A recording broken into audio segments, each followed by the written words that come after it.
চিত্রনায়িকা মৌসুমীর বিরুদ্ধে গ্রেফতারি পরোয়ানা জারি করেছেন ঢাকার একটি আদালত।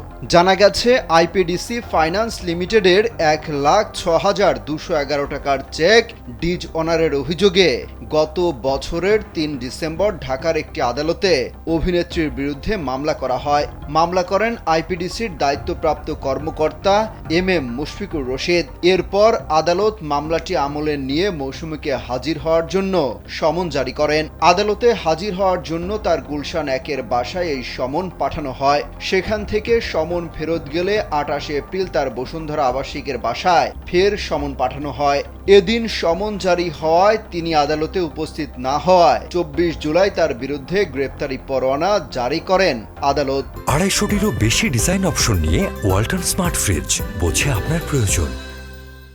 এ বিষয়ে মামলার বাদী এম মুশফিকুর রশিদ গণমাধ্যমকে বলেন, মৌসুমীর বিরুদ্ধে চেক ডিজনারের অভিযোগে একটি মামলা করেছেন তিনি। অভিনেত্রীকে আদালতে হাজির হওয়ার জন্য সমন জারি করা হয়েছিল, কিন্তু তিনি হাজির না হওয়ায় তার বিরুদ্ধে গ্রেপ্তারি পরোয়ানা জারি করা হয়েছে।